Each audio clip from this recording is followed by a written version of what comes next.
Am I the a-hole for getting upset at my husband for not picking me up from the airport? Background first. I come from a family where you would just always pick up your friends and family from the airport if you could, regardless of the time of day. My husband does not. He also doesn't sleep well if woken up, so we made a compromise that he'll take me/pick me up if it's between the hours of 6 a.m. and 11 p.m. For me, I would always pick him up in general. Anyway, I had a flight, red-eye, that was scheduled to land at 9:35 a.m. He had something that he needed to do online at 10 a.m., so the plan was for him to drive there, get me, and I would drive home while he did his thing on the phone. It would cause no issues to do it on mobile. I usually text him when I land, and he leaves then, since we live pretty close to the airport. Well, my flight ended up being 20 minutes delayed in the air, and when I landed at 9:55, he hadn't left the house and said he could no longer do so because he had to do that thing at 10. I asked why he hadn't come earlier and waited for me in the cell phone lot, and he said that he was waiting for my text. I said that might make sense up until 9:40, as it's about a 15-minute drive to the airport, but then he should have just left. He said he didn't know what had happened to my flight and didn't know my flight information. I pointed out that he knew where I was flying from and my airline, so it would have been easy to check, and he could have also gone into my email to find the info if he forgot that. My computer is right next to his, and my email is always open. He apologized, but said I was making a big deal out of nothing. Anyway, I ended up taking an Uber home and was upset for a few hours but then moved on. I was curious though. Was I being unreasonable, or was he? Thanks. Edit. I was asked to include some additional info about the events leading up to this that I didn't think were relevant. My trip was booked a month ago. When I booked it, I told him I'm coming back this date and you need to pick me up. He said fine, as long as it's within the time limits. I said yes, it's at 9:30 a.m., so he agreed. My husband is self-employed, and the way his scheduling works is he can either 1. Propose his own times, or 2. Say when he's not available, and they will propose times. He usually does number 2 because he doesn't care, and he's used to just saying that he's fine with whatever time. This scheduling happened about a week ago, he forgot about my flight, and confirmed this 10 a.m. time. A couple days later, he asked me when I was getting home. I then told him, and he said, crap, I have this 10 a.m. thing. Once he confirms, it's a pain to reschedule, because he would have to swap time slots with at least 2 other people, so I would never ask him to do that. I suggested the plan I wrote about above, and he said fine. I texted him right before the plane took off to let him know that it was on time, and that was the last communication before I landed. Maybe we should have considered the possibility of the flight being late, but we travel a lot. Before the pandemic anyway. And our flights to our home airport are pretty much always early, if anything. So it wasn't something that crossed our minds. Also, we are definitely both over this whole situation. I was honestly just curious who was being unreasonable. I think that you were getting mad over a small inconvenience here. Yes, he could have come and picked you up, and perhaps he should have done it, but really, it's not the end of the world, and I think you made a bigger deal of it than it is. Delays happen all the time with air travel, and just because it doesn't happen often to you, I'd say cut him some slack for this one. He couldn't have known there was a 20-minute delay. It could have been an hour of delay. Imagine if he'd been sitting in that parking lot for an hour waiting for you with no reply from you, and then he went home and you got mad at him for not being there. Delays happen, and I think you just have to accept that. This is a one-off occurrence, and I'm sure things are going to be better in the future, so I have to say you're the a-hole for this one. Now in the comments, Webby Vanderquack says, you're the a-hole. In general, I agree that it's nice to pick up your partner from the airport, but in this case, your flight was late and you knew that he had a thing at 10. I think you need to let it go this time. And the airport is only a 15-minute drive from their house, just get a cab, mate. I've walked to airports that were farther than that. A 15-minute drive is nothing. Lol, you've walked 10 miles to go to an airport? With your luggage and the famously pedestrian-friendly highways that lead to airports. Snufflebear78 says, you're reading too much into this. As if not picking you up and not magically knowing what you would have wanted him to do means he doesn't love you. You knew he had a thing at 10 a.m. This was not a surprise, and he was doing the exact thing he said that he would be doing, which was waiting for your text. You were getting mad because of something you think he should have done, i.e. what you would have done, even though this was not the agreement. Save your anger for when he doesn't do something that he said he would, a broken promise, instead of the opposite. Choose your battles, let it go, or you're the a-hole. And BlueStocking220 says, you're the a-hole, but softly. Personally, I think you were being selfish when you knew he had something he had to do at 10 a.m. and your flight will land at the earliest at 9:30, but you still decided that he should pick you up anyway. Even with the compromises, it made his morning more complicated than it needed to be. You're wanting him to be thoughtful toward you, but you're not being very thoughtful toward him.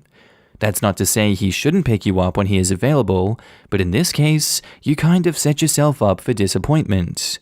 There are so many unforeseen delays with air travel, this plan with a 20-minute window was probably not going to work out.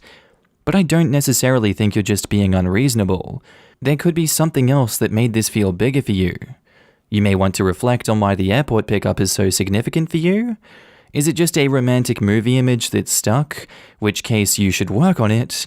Or is this incident a symptom of a larger pattern when you feel like your partner never takes initiative to be thoughtful towards you? Not the a-hole. I honestly can't figure out all of these you're the a-hole comments. I travel a decent amount for work, and I sometimes have delays or weird arrivals. My partner picks me up if we agreed on that. Any in-air delays are usually plus or minus 30 minutes. If I'm early, I wait. If I'm late, he waits. He knows how to track the flight and has the ability to adjust accordingly. Was it a bit of a conflict? Sure. But the husband made that conflict, not OP. He scheduled his meeting after agreeing to pick them up and didn't feel it was worth the inconvenience to adjust it, so they agreed on a solution. That's the crux of the issue. His boundaries revolve around his inconvenience, and sitting in a cell phone waiting lot, which the majority of airports have, is a frickin' mild inconvenience. Especially for a partner. Could OP have taken Uber? Sure. But they agreed on the pickup, and it isn't an a-hole thing to expect a little more consideration than him just not showing up because of 20 minutes. It doesn't sound like he even let them know with a text that he couldn't make it. OP was on a plane. What was his excuse for zero communication? Everyone is going on about how OP changed the agreement, but he's already done that to them multiple times. I'd try to talk with your husband about why this bothered you, because I think it's less about the not being picked up, and more about not feeling like you're a priority.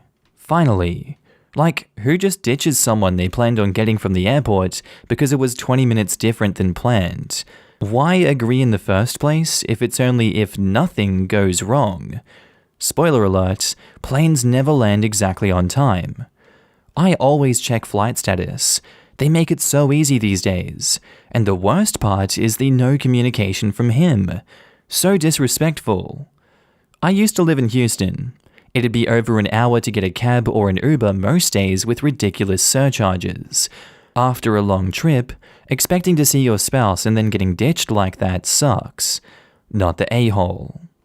So yeah, I feel like a lot of people will agree with that one specifically. I'd love to know what you guys think down below in the comments. It's probably a bit spicy. Our next post is by user Theo Winterway, titled, Am I the a-hole for making our son move out if he's not in school? So we've told our kids they can live with us for free as long as they are in school. If they aren't in school, they need to move out. Our youngest is the only one left at home, and he recently revealed to us that he dropped his classes last semester and doesn't want to go back.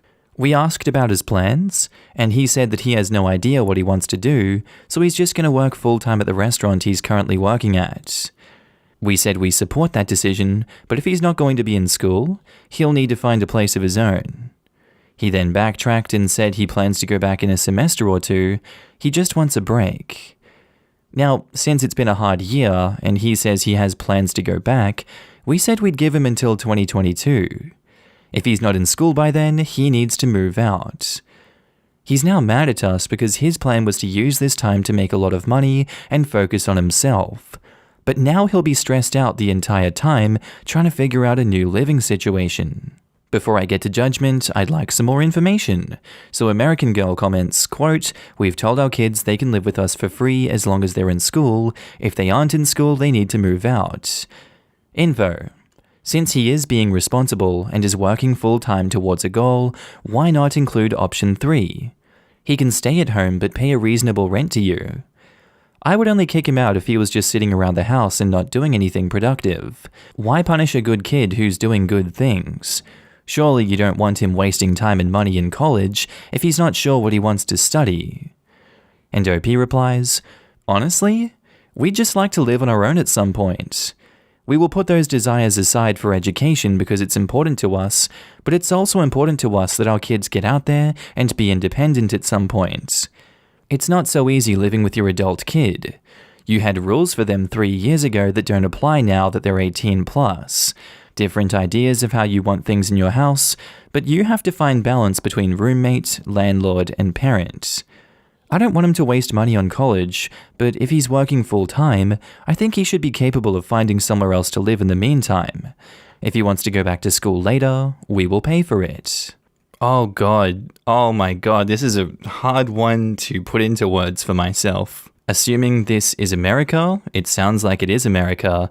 I'm gonna go no a-holes here for this one, but I disagree with this parent's judgment. I feel like in this day and age, making them live on their own when they don't have to, and having to dedicate all that time and money into paying living expenses off when you can give them a foot in the door by providing for them at home, really puts that son at a disadvantage. Initially reading through that post, I was like, that's plenty of time. He has until 2022. That's 7 months, man. You have 7 months to work and figure your life out and have a game plan going, but now it's almost 6 months from now. And we've all been young at some point, and being young in this economy absolutely sucks. It's not easy to sit down and focus on what his plan is going to be, what career he's going to, get into, when he is going to be stressed out that entire time. I genuinely think giving him this ultimatum, yes, it's going to help him make a step towards independence. But ultimately, I don't think it's really helping their kid out. I know you can't be dependent with your parents forever, and I understand they're doing their job as a parent to make their kid a strong and independent individual. But I also understand times have changed since they were a kid and since their parents were the same age. It just seems impossible these days to move out by yourself at 18 to 20 and keep on top of things while still saving money. I would like OP to sit and think on this issue, but I'm going to have to go no a-holes here because technically the rules are fair, society just sucks.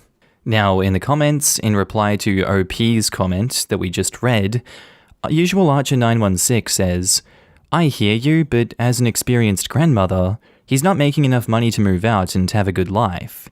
It's not like things were when we were young. My suggestion, let him stay home, pay some rent, save it for him later if you can afford it and if you like, but have the condition be he gets some career counseling and find out what kind of career it is that he's suited for. There was a book called What Color is My Parachute that might be helpful. As long as he's working towards a goal, I would give him a couple of years. P.S. I had to kick an adult child out of the nest. It was necessary and she's thriving now, but I think for your son, he just needs some help figuring things out. And, quote, I think he should be capable of finding somewhere to live in the meantime. You think or you know? Do you actually know how much he makes? Have you looked into what rent is like in your area? It's increasingly the case that people even working full-time can barely afford to live, as wages stagnate while rent and living expenses increase. Sure, you want him to become independent, but does that mean shoving him into the deep end of a pool that doesn't even contain water? There's a difference between making your kid move out and helping your kid move out. Kicking him out when he's working at a restaurant is just going to lead to him working long hours at a dead-end job just trying to get by. If you want what's best for your son, that might be counterproductive. At the same time, though, you definitely shouldn't make it easy for him to just exist and linger in the meantime. And I'll be honest, most of the time I would say you're not the a-hole, This is a reasonable stipulation, and you're giving him a grace period. It's perhaps harsher than I would do, but that's your right. But, well, the current state of the world is not most of the time level right now, right? I know it's not reasonable to expect you to endlessly suspend your rules, but I think there is a lot of room here for him to ask for a reasonable third option, and you to present a reasonable third option. It's a pretty fudging overwhelming time, and has been for the past year. He has a really good reason to take a gap year in that. It could be something as simple as him finding it extremely hard to keep up with online learning, and him not wanting to set himself up for failure. So I guess I'm arriving at no a-holes here, but it's one where I think you are perhaps not an a-hole, but also, perhaps, well, not being the best parents to your son that you could be. You are not an a-hole for this option, as you clearly laid out the rules, but I do think you're going to perhaps damage your relationship with your son, and I don't blame him for being upset. I would suggest giving him a third option: school, training, or therapy. This way you can give him the best possible breather. You can set him up for true success. You can show him compassion and empathy, and in a way that shows him, even if we disagree, Mum and Dad are willing to talk about what is good for me, and will come up with creative ways to support me when I need it. Maybe you could also talk over some other stipulations, like how he can pay his rent in terms of doing chores or cooking for the family some nights. He will still be building valuable life experiences as he gets a breather from college. After all, few people are served wrong by knowing how to do more in-depth cleaning and getting practice in cooking. He can take his time, get his head on right, and then go to succeed in college instead of struggling his way through. Alright, and I'm just going to move on now to our next post by user Penny Pastors, titled, "Am I the a-hole for not removing my shower curtain when my mother-in-law comes to visit?" Now, my new husband and I just moved into a new home. We both have similar interests, and we're really excited to decorate the cutest little goth college of our dreams. My husband isn't really the interior design type, so he told me multiple times he was happy with whatever I choose. This is important later. My husband's mother, my mother-in-law, is super religious. Apparently, my husband is not, and I am eclectic in my beliefs. Mostly Satanism, and I actively practice witchcraft, etc. Even though he isn't religious himself, he goes out of his way to, I guess, respect his mother's beliefs. He doesn't get certain tattoos even if he likes it. He won't wear certain things or discuss things that could be offensive to her beliefs, and I think this is idiotic, but it's his business, not mine. The problem started when it started to become my business. 1. I have an altar of my stuff with religious symbols and animal bones. Husband mentions if his parents come over, I'll have to put it somewhere else. I kinda blew this off. 2. I wanted to give our unborn child a middle name that also happens to be a middle name of a mythical creature. Hubby likes the name, but says his mum will look it up. I don't care because, well, it's not her kid. 3. The shower curtain. Mother-in-law tells us she's coming to visit via text while we're laying in bed.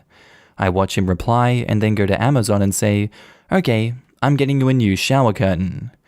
I reply with, "But my shower curtain's fine." It's the head of Baphomet, by the way. Nothing bloody, nothing stupid, it's just a black and white line art. Then he goes on about how his mum will be offended by it and how we should get a new one anyway. It's immature, it's this, it's that. I tell him that I will not take down my home decor for visitors because they're guests, and I live here, and pay bills. He brings up how his parents gifted us some money towards the house, and we should respect them. I also feel like he gaslighted me by saying, it's my house, I should have a say on the decorations. But he originally said that I could decorate and has battled me on nothing until now. This conversation went on for a while, and I simply just left the house to blow off steam. It was one of those this is going nowhere kinds of arguments.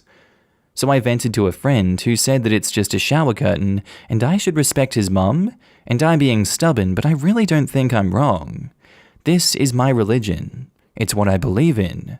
I wouldn't go to his mother's house and ask her to remove her crosses and Bibles. I think there's respect, but this crosses the line into insanity to me. I don't want to help my husband hide his personality from his mom. I feel like he's pretending to be someone he's not, and that's unhealthy, and I won't be a part of that.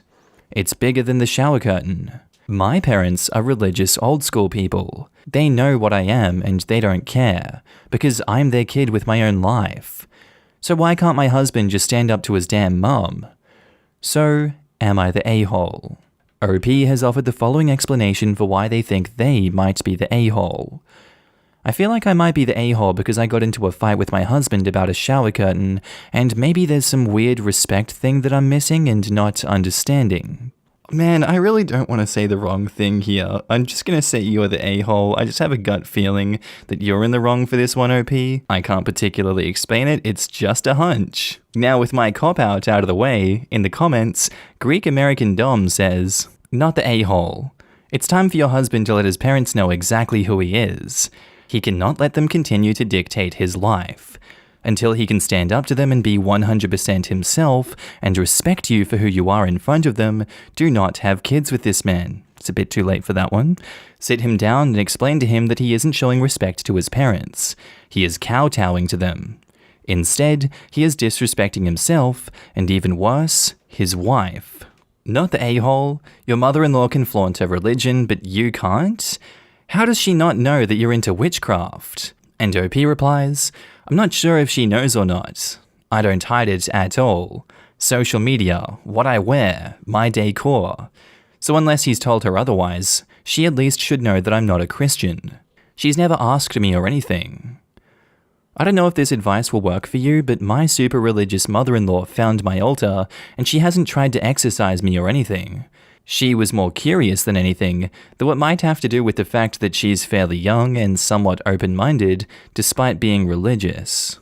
"Thank you," OP replies. "My altar is in the attic in a private place.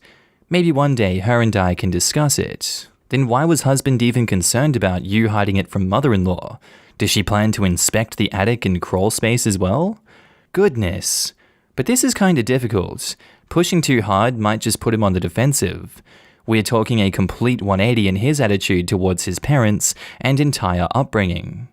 I also agree that you should be whoever you want and decorate your house as you please, and that husband should be standing up to his parents. Not the a-hole, by the way. And OP responds, "I don't know why I didn't open with the altar thing because he asked me. I told him no, and it was stupid. Then he moved to the shower curtain." June Totenberg says, "You're the a-hole. It's your husband's home too. He gets to give input about the shower curtain, and people have lots of reasons for choosing shower curtains. Mine is white cotton because that's what Target was selling when I needed one. Yours is related to your religious beliefs, and he wants to put one up for a few days to help his relationship with his mom. Those are all fine reasons to choose a shower curtain. If he were a boyfriend who didn't live with you, I think you could say no. Or if it was more complicated to change, like painting a whole wall. But it's a shower curtain. If you take your time, it will take 5 minutes to change and change back. Let your significant other have this one. You're the a-hole. Look, you're married and sharing your home, so you don't get to completely dismiss his concerns because you think your opinion matters more than his. Learn to compromise or you'll have a very short marriage. Small, you're the a-hole. Your husband sounds like a conflict-averse person who wants people he loves to be happy and comfortable. You yourself probably benefit from that aspect of his personality. He was happy to have you decorate the house however you liked. I think switching out a shower curtain is a small thing to do for the person you're meant to love the most in the world. While it has religious imagery, it doesn't sound like it's actually important to the practice of your beliefs. The altar is a completely different issue, as it actually relates to your religious practices and not just your aesthetics. You're the a-hole. But it's not because of the shower curtain, or altar, or any of that stuff. It's because you married your husband, who it sounds like is a very non-confrontational person. Let you decorate however you want, tattoos, etc., and I would bet money that you knew this when you married him. It doesn't sound like he respects his mother's beliefs. It does sound like he actively avoids creating any kind of confrontation with her. Likely he has spent his life being judged and yelled at by her, and full well realizes that you, who has no problem with confrontation, will not be the one his mother takes out her unhappiness on. Now, this may well change in the future. With your love and compassion and support, he may very well get to a place where he's comfortable standing up to his mother, but does that really have to be today? If he's willing to swap out the things that he knows will offend his mother, whether she's truly offended or just likes to complain is a whole other issue, and then swap them back when she leaves, where's the harm? The only thing you have to lose today is the joy that you would get from putting your mother-in-law in her place. A small victory at best, that is likely to cause more problems with your husband.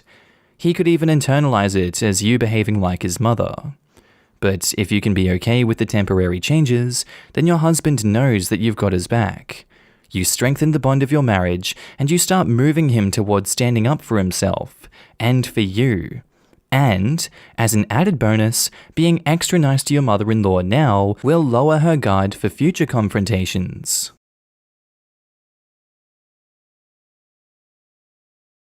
Alright guys, that's the end of the video. Friendly reminder that I'm now posting daily on my second channel, Markee 2. If you want to laugh at memes with me, link is down in the description below. On phone, you just click that little arrow underneath the video. I also want to say thank you to all my channel members and Patreon subscribers. Your names are currently floating down the screen here, and I love to see all of you guys. Thank you for joining me on this journey. Thank you for supporting me. I really appreciate it. If you see yourself on screen, I want you to give yourself a big pat on the back for being amazing as always, and thank you for supporting me again. I do hope that you guys have a good day, night, sleep, whatever it is you're up to. I'll see you in the next video. Bye.